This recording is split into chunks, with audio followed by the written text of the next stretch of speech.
Spain had to withstand these allies, but the country had practically no army or navy.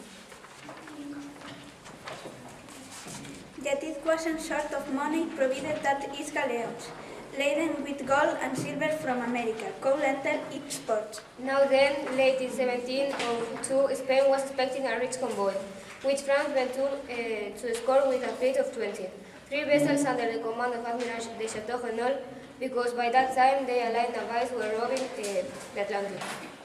This convoy was supposed to put into Cadiz, but after learning that the English fleet lay across those waterways, the admiral decided to make for a French port. Spanish commander in the convoy objected to this decision.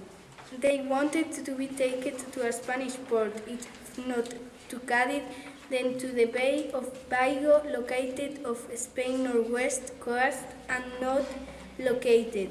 Admiral de Chateaurenaud was so indecisive as to obey this directive, and the galleons entered the Bay of Vigo.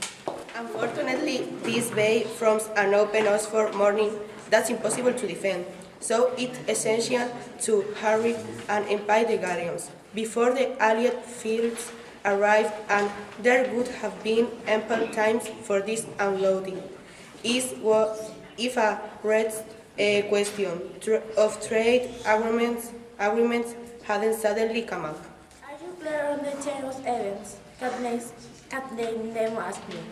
Perfectly clear, I said, not yet knowing why I was being given the history lesson. Then we continued. First what came to pass. The tradesmen of Cadiz had negotiated a charter whereby they were to receive all merchandise coming from the West Indies. Now then, unloading the ingots from those galleons at the port of Vigo would have been a violating of their rights.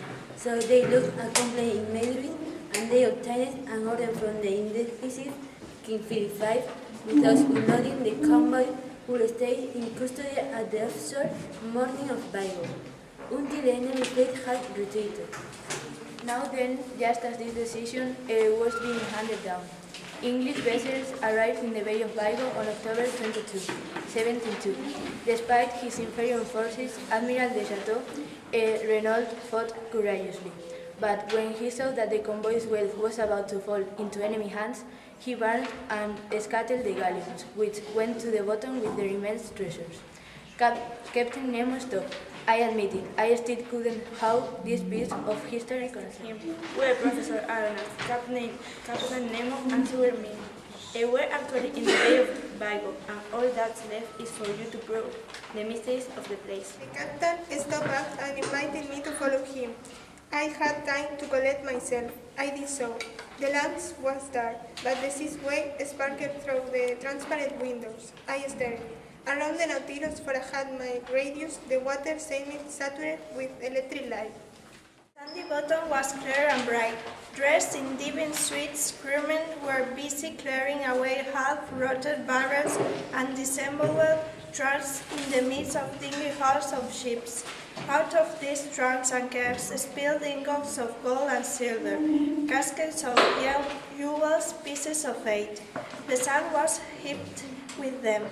Then, laden with these valuable spoils, the men returned to the Nautilus, dropped off their burden aside, and went to resume this inexhaustible fishing for silver and gold. I understood. This was the setting of that battle in October 22, 1702. Here in this very place, those galleons carrying treasure to the Spanish government had won to the bottom. Whenever he needs, Captain Nemo comes to withdraw these millions to ballast his Nautilus.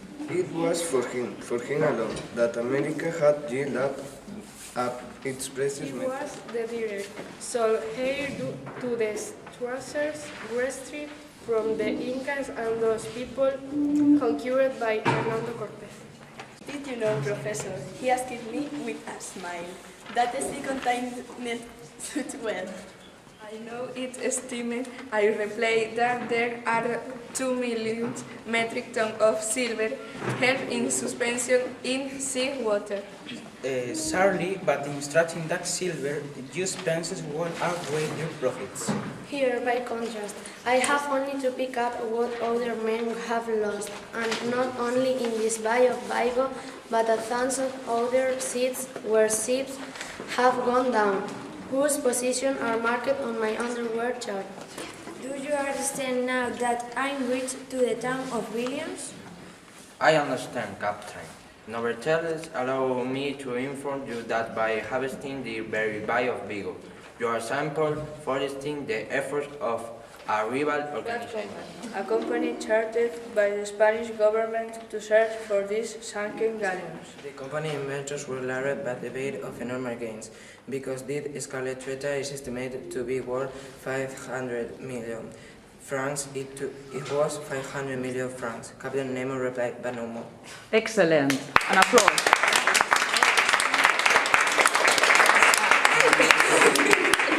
Subide, subide. Levantade, porque senón non saídes. Poñedevos por aí. Okay, thanks a lot. Thank you very much, everybody.